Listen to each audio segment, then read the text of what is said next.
খেলা দুনিয়ার সাথে আছে আমি কনক মাহমুদ। এবার দেখে নেব খেলার টুকরো খবরগুলো। এক ম্যাচ হাতে রেখে ইংল্যান্ডের বিপক্ষে 3 ম্যাচ ওয়ানডে সিরিজ জিতে নিল ইংল্যান্ড। ভারত সিরিজের দ্বিতীয় ওয়ানডেতে সফরকারীদের 4 উইকেটে হারায় রোহিত শর্মারা। টস জিতে ব্যাট করতে নেমে 304 রানে অল আউট হয় ইংল্যান্ড। বেন ডাকেট করেন 65 আর জো রুট করেন 69 রান। জবাবে ব্যাট করতে নেমে রোহিত শর্মার সেঞ্চুরি ও শুভমান গিলের অর্ধশতকে 33 বল আগে জয় তুলে নেয় স্বাগতিকরা। রোহিত করেন 119 রান আর শুভমান করেন 60।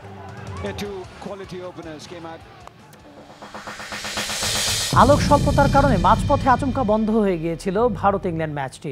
কটকের বড়বাটি স্টেডিয়ামের একটি ফ্লাড লাইট হঠাৎ বন্ধ হয়ে যায়। তখন ইংল্যান্ডের 305 রানের লক্ষ্য তাড়া করছিল ভারত। 6.1 ওভারে কোনো উইকেট না হারিয়ে স্বাগতিক ভারতের সংগ্রহ তখন ছিল 48 রান।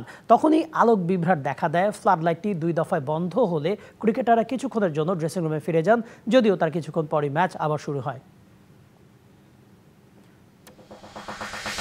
প্রথমবার টি20 শিরোপা জয় করেছে এমআই কেপটাউন। সানরাইজার্স স্টার্ন কেপকে 76 রানে হারায় মুম্বাই ইন্ডিয়ান্সের মালিকানাধীন ফ্র্যাঞ্চাইজিটি। ফাইনালে জোহানেসবার্গের ওয়ান্ডারার্স স্টেডিয়ামে টস জিতে আগে ব্যাটিংয়ে নেমে নির্ধারিত 20 ওভারে 8 উইকেটে 181 রান করে রশিদ খানের কেপটাউন।